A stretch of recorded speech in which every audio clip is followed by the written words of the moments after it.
Fala pessoal, Vince aqui do FTV, tudo bom? Vamos lá, no vídeo de hoje eu vou trazer para vocês um conteúdo relacionado a segmentos casados. Se você gosta do conteúdo que a gente compartilha com vocês aqui no YouTube, cogitem se inscrever no canal, compartilhar com os amigos, ativar o sino de notificações. Isso ajuda muito a gente na medida em que faz o canal ganhar relevância. Mas vamos pro exemplo do vídeo. Vocês podem notar que eu tô aqui na Smiles, no aplicativo. Eu não tô logado. E eu vou realizar uma busca entre São Paulo e Istambul no dia 7 de outubro. Em classe executiva pela Turkish Airlines. Vamos ver se a gente encontra disponibilidade nessa data. Vamos para a busca então. Bom, feita a busca, a gente já pode notar de cara que não há disponibilidade, pelo menos com a Turkish, nessa data especificamente, tá? A gente pode inclusive confirmar essa situação clicando aqui em filtrar. E a gente vai se deparar com as empresas nas quais a gente conseguiria fazer essa emissão. Então seria a Air Europa, né? E Emirates, claro, em se tratando de classe executiva. Mas como a gente quer o exemplo da Turkish, nesse caso a gente pode afirmar que não há. Pelo menos com a Smiles, né? E a gente precisa necessariamente desistir dessa emissão? Não, e eu vou explicar para vocês justamente a razão pela qual o segmento casado é importante. As grandes empresas, sobretudo, as empresas aéreas, aliás, elas dispõem de sistemas muito caros e avançados, que são chamados GDS. O GDS nada mais é que um sistema de distribuição global, na sigla em português, que é justamente o sistema que faz todo o gerenciamento da reserva. E geralmente as empresas aéreas elas criam, entre aspas, bloqueios entre os trechos. Então, na medida em que uma empresa quer controlar o inventário, ou seja, quando ela prevê, supondo hipoteticamente que haja um voo de São Paulo para Houston, por exemplo, numa data próxima ao carnaval, o próprio sistema da empresa aérea, o setor que cuida do lucro, que é natural, toda empresa quer priorizar o lucro, prevê eventualmente que aquele voo especificamente tem uma grande procura. Então é natural que naquela data específica vai haver restrição para a emissão com milhas. Não vai ter tanta disponibilidade. Se a gente comparar, por exemplo, com um voo que o sistema preveja que o voo vai ficar vazio, que não vai ter uma grande demanda. Aí nesse caso existe uma tendência, não é regra, que a gente consiga emitir mais passagens em tarifas award, por exemplo, tarifas com milhas, né? E é justamente aí que entra o segmento casado. Quando a empresa quer, entre aspas, criar dificuldade para que a gente consiga emitir passagens com milhas em voos diretos, nos trechos principais pelo menos, ela vincula um trecho a outro, que é justamente o segmento casado, daí o nome. Por quê? Porque a empresa sabe de antemão que quem precisa viajar em classe executiva, em cabines premium, por exemplo, que em regra são os executivos, essas passagens vão ser compradas até mesmo pelas empresas, muito em cima da hora dos voos. E é natural que essas passagens vão custar muito mais caro do que, por exemplo, uma emissão com milhas. Então, essa forma da criação do segmento casado é uma forma indireta da empresa aérea controlar o inventário. Ou seja, ela faz com que quem precise fazer um voo direto não consiga emitir com milhas. Porque se a pessoa pesquisa, nesse exemplo que eu estou dando aqui do vídeo, São Paulo para Istambul, ela não vai encontrar disponibilidade. Aí a pessoa que precisa de fato viajar, talvez compre em dinheiro, a depender, claro, da circunstância e do motivo da viagem, né? Agora, quem, por exemplo, emite com milhas que tem mais flexibilidade, pode, por exemplo, em vez de sair de São Paulo, sair de uma outra cidade, aí sim, saindo de São Paulo para Istambul, nesse exemplo, poderia desbloquear a disponibilidade, ou também, um segundo exemplo, saindo de São Paulo, mas, por exemplo, em vez de ir para Istambul, seguir para uma outra cidade. É justamente isso que eu vou mostrar no exemplo agora para vocês, para a gente fazer um comparativo. Então eu vou voltar para a tela inicial aqui da Smiles e a gente vai manter o mesmo exemplo, tá? Um voo com a Turkish Airlines, que obrigatoriamente passe por Istambul, que é o hub da Turkish, em classe executiva e na mesma data, no dia 7 de outubro, como vocês podem verificar aqui. Só que se eu pesquisar nesses mesmos pares de aeroportos, naturalmente eu não vou encontrar disponibilidade. Então o que eu vou fazer? Onde consta Istambul, eu vou adicionar uma outra cidade, para a qual, claro, a Turkish opere. Então não adianta eu colocar, por exemplo, uma cidade que a Turkish não adianta eu colocar Rio de Janeiro aqui, que a Turkish não opera para o Rio, então eu não conseguiria encontrar, tá? Então eu vou colocar aqui Bucareste nesse exemplo. Mas poderia ser Almaty no Cazaquistão, poderia ser Roma, enfim, uma infinidade de cidades. Então vamos colocar aqui Bucareste, tá? Aí é uma situação de tentativa e erro, tá, gente?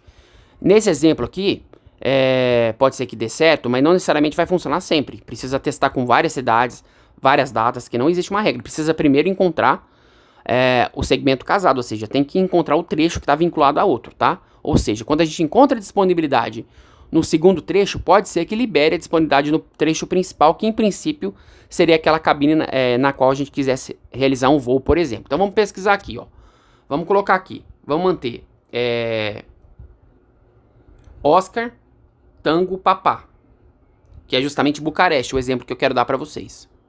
Agora vocês podem verificar que é um voo que sai de São Paulo, seguindo para,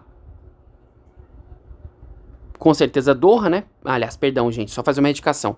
Para Istambul e seguindo de Istambul para Bucareste. Vamos ver se a gente consegue encontrar disponibilidade agora nesse voo. Vamos pesquisar.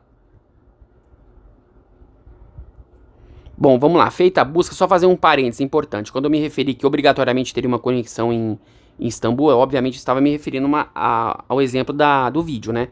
Que é um voo com a Turkish Airlines, que a não ser que seja um voo da Quinta Liberdade do Ar, entre São Paulo a Buenos Aires ou São Paulo a Santiago, que inclusive é um tema muito interessante que eu vou fazer oportunamente outros vídeos para vocês. Mas vamos lá, vamos filtrar por executiva. O que a gente pode fazer? A gente pode rolar a página para baixo, ou então de forma mais fácil, selecionar o filtro e colocar classe executiva, tá? Vamos lá, vamos fazer isso agora. Eu vou selecionar aqui classe executiva, vou até realçar em vermelho para vocês verificarem. Vou pesquisar, tá? Ó, aqui vocês podem reparar que já de cara a gente encontra o voo da Turkish Airlines. Tem inclusive um símbolo aqui, o selo do Viagem Fácil. Só fazer um parênteses, quando a gente encontra um selo do Viagem Fácil, sobretudo dentro do intervalo de 60 dias com antecedência do voo, da data original do voo, isso por si só é um indício que se trata de uma tarifa award, tá? Uma tarifa, entre aspas, Premium Saver.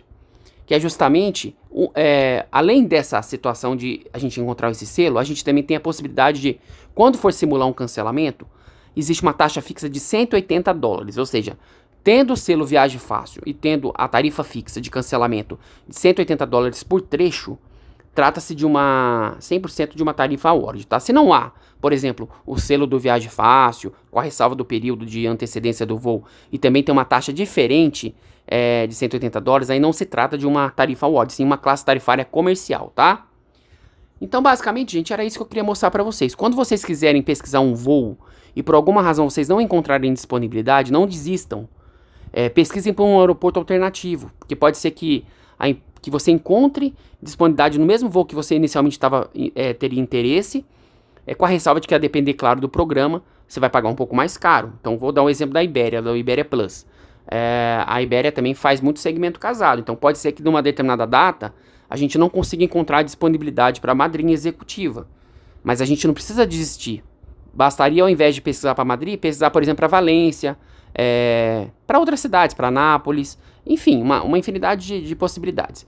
E aí poderia ser o caso de desbloquear o primeiro trecho. Claro que em se tratando da Iberia, do Iberia Plus, essa emissão ficaria mais cara, porque em se tratando do sistema de precificação do Iberia Plus, leva-se em consideração a distância voada e o número de trechos, né? Aliás, porque no caso seria precificado São Paulo-Madrid, a faixa 6, e Madrid-Valência, a faixa 1. Então somaria os 21.250 aves, né, da baixa temporada, supondo que fosse uma data em baixa temporada, mais o valor referente à faixa 1. Então ficaria mais caro.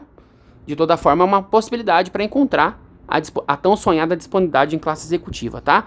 E esse mesmo recurso do segmento casado a gente consegue encontrar, por exemplo, com a TAP, através do programa Miles and Go. Por exemplo, a gente, supondo que quisesse fazer uma pesquisa de São Paulo a Frankfurt com a Lufthansa e não encontrasse disponibilidade, a gente poderia, por exemplo, colocar um voo de São Paulo para Viena. E nesse caso, hipoteticamente, poderia ser o caso de abrir disponibilidade entre Frankfurt para Viena, com a Áustria, por exemplo, que faz parte do mesmo grupo do qual faz a Lufthansa, e aí poderia ser que São Paulo-Frankfurt seria liberado também em classe award, tarifária. Então é sempre um exercício de tentativa e erro, tá, gente? Não é regra. E para quem tiver interesse em aprender sobre esse tema, tem uma matéria muito interessante no Pontos para Voar, que foi escrita pelo Henrique Portanova. Eu sugiro que todos leiam. É só ir no Google, eu vou até linkar a matéria aqui no vídeo. Pesquisem no Google como segmentos casados, espaço, pontos para voar. Aí vocês vão se deparar com essa matéria do Henrique, ela é bem elucidativa e ele dá exemplos práticos, então sugiro que todos leiam. Bom, enfim, gente, se vocês tiverem interesse de outros temas, é só sugerir através aqui dos comentários. Lembrando que nós estamos à disposição para ajudá-los no que for possível. Basta sugerir outros temas que a gente vai gravando na medida do possível, tá bom? Obrigado, gente. Um abraço a todos.